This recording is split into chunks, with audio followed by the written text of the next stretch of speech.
Isang araw nagising ka, tapos biglang wala ka ng trabaho, wala ng sahod, pero tuloy-tuloy pa rin ang mga bayarin. Kung ikaw to ngayon, o natatakot ka na baka ikaw na ang susunod, stop. Kasi itong video na to ang magiging lifeline mo. Kumusta mga ka-investor? Ito pa rin ang The Brown Investor at sa video na ito gagabayan ko kayo step by step kung paano mabubuhay, makakasurvive at makakabangon kahit nawalan ka na ng trabaho ngayong 2025. Kung handa ka nang i-take control ng mga finances mo at iwasan ng panic, samahan mo na ako ngayon.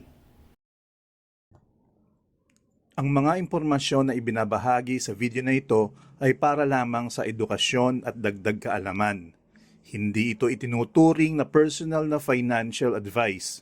Kumonsulta pa rin sa isang lisensyadong financial advisor bago magdesisyon tungkol sa investments. Unang hakbang, huwag magpanik. Oo, nakakatakot pero kailangan mong harapin ang realidad para makagawa ka ng plano. Tanungin mo ang sarili mo, magkano ang natitirang pera ko? Magkano ang monthly gastos ko? Gaano katagal ako mabubuhay sa savings ko? Isulat lahat ng gastusin, renta, kuryente, tubig, pagkain at iba pa. Ang layunin, malaman mo kung ilang buwan kang makakasurvive kung wala pang bagong income. Ang tip ko sa'yo, gumamit ng simple spreadsheet o notebook para sa total calculation. By the way, kung gusto mo ring magsimula sa pag-aaral ng pera at investments, iniligay ko sa description yung mga top financial books na personally kong nire-recommend.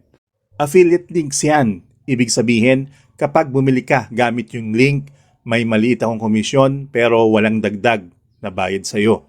Sa ganitong paraan, natutulungan mo rin akong makagawa pa ng mga free videos tulad nito. Maraming salamat sa support. Ikalawang hakbang, putulin ang lahat ng hindi kailangan.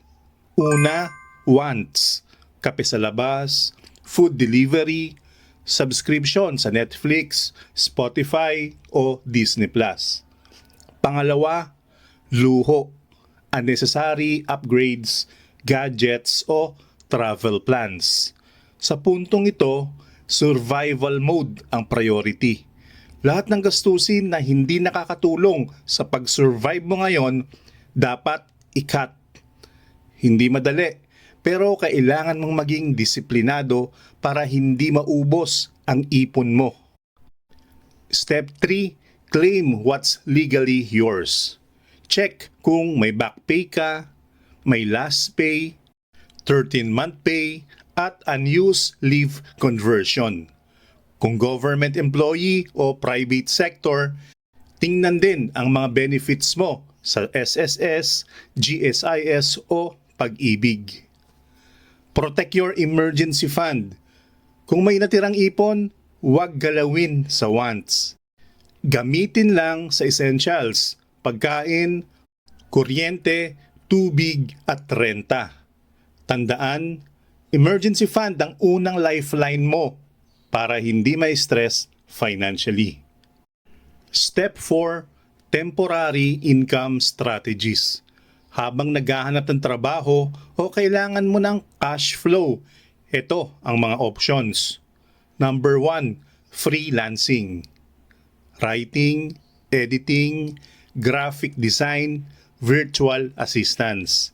Number 2, part-time work, delivery rider, online tutoring, o retail jobs.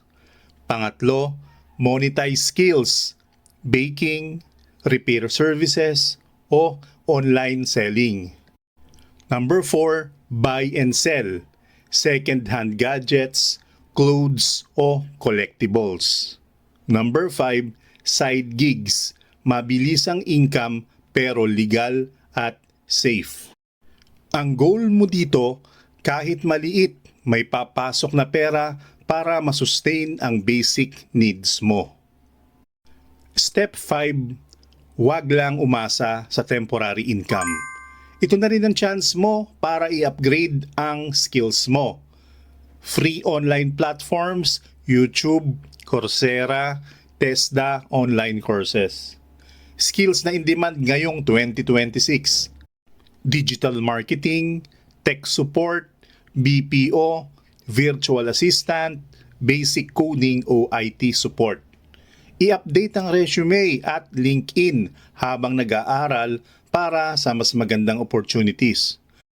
Remember, job loss is temporary. Skills are forever. Step 6. Create a 30-day job hunting system. Hindi pwedeng umasa lang sa swerte. Kailangan sistematiko ang job hunt. Tip para sa 30-day plan. Number 1, update your resume plus LinkedIn profile. Number 2, mag-apply ng 10 to 20 jobs araw-araw. Number 3, track lahat ng application. Number 4, prepare for interviews. Practice common questions. At number 5, join online groups at communities. BPO, freelancer, tech delivery. Consistency ang susi. Kahit rejected, push mo lang ulit. Every application counts. Step 7, long-term financial recovery plan. Kapag nakahanap na ng trabaho o income, number 1, rebuild emergency fund. Ang target mo dapat 3 to 6 months na gastos. Number 2, iwasan ang utang na may mataas na interest tulad ng mga credit cards. Number 3, mag-start ng maliit na investments once stable. Stocks, mutual funds o GCash invest. And number 4, patuloy na matuto ng financial literacy. Ito ang tunay na protection mo sa future. Step 8, mental health and mindset. Normal lang ang takot at stress, pero huwag hayaang matalo ka ng sitwasyon. Panatilihin ang positive mindset. Job loss is temporary.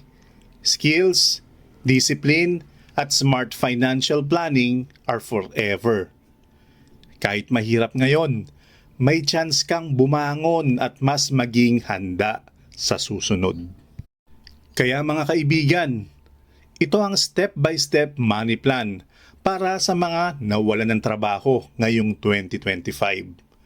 Huwag kalimutan, ang tunay na security hindi sa trabaho, kundi sa skills, financial discipline, at tamang plano.